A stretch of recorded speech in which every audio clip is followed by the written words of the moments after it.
హైదరాబాద్ వాసులకు high alert. రాబోయే వారం రోజుల పాటు ఎముకలు కొరికే చలి గ్యారంటీ.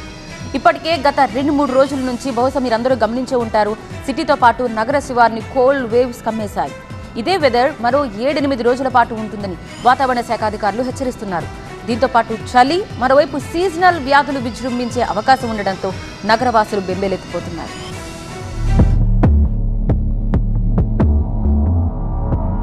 హైదరాబాద్ పై చలి పగబట్టింది.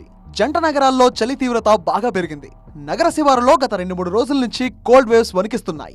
ఇది మరో వారం రోజుల పాటు కొనసాగే అవకాశం ఉంది. చలి తీవ్రత మరింత పెరిగే అవకాశం ఉందని వాతావరణ శాఖ అధికారులు హెచ్చరిస్తున్నారు. దీంతో ఉదయం పూట మార్నింగ్ వాకర్స్, ఇంటి నుంచి బయటకు వెళ్లే ఉద్యోగస్తులు వణికిపోతున్నారు. హైదరాబాద్ నగర శివారులోని ఇబ్రహీంపట్నంలో రికార్డు స్థాయిలో 11.4 డిగ్రీల ఉష్ణోగ్రత నమోదైంది. రాజేంద్రనగర్లో 12.4, బిహెచ్ఎల్లో 12.8 డిగ్రీల ఉష్ణోగ్రత నమోదైంది. వచ్చే వారం రోజుల్లో చలి తీవ్రత మరింత పెరిగే ఛాన్స్ ఉందని వాతావరణ శాఖ అధికారులు హెచ్చరించడంతో జనం వణికిపోతున్నారు. ఎముకలు కొరికే చలితో నరకం చుట్టం గ్యారంటీ అని బెంబేలెత్తిపోతున్నారు.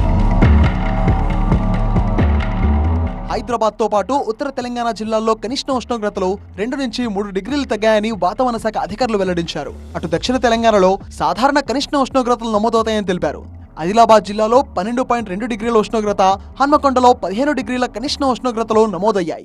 ఈ యొక్క ఉష్ణోగ్రతలు, కనిష్ట ఉష్ణోగ్రతలు అనేవి సాధారణం కంటే కూడా తక్కువగా నమోదయ్యే అవకాశాలు కూడా కనిపిస్తున్నాయి. ముఖ్యంగా చూసుకున్నట్లయితే ఆదిలాబాద్లో కనుక చూసుకున్నట్లయితే సాధారణం కంటే 3 డిగ్రీలు ఫాల్ అనేది మనకి కనిపిస్తుంది.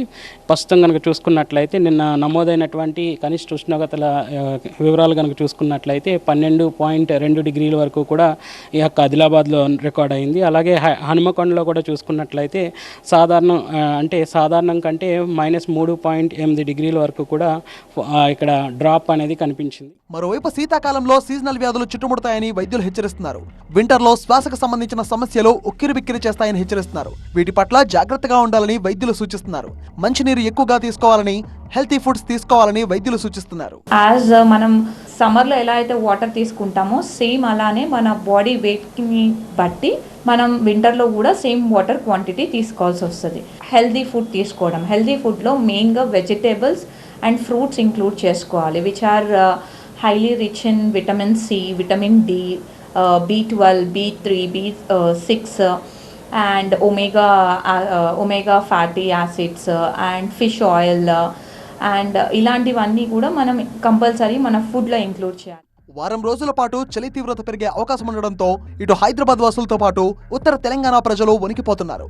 సీజనల్ వ్యాధులు విజృంభించే అవకాశం ఉండడంతో భయంతో బెంబేలెత్తిపోతున్నారు.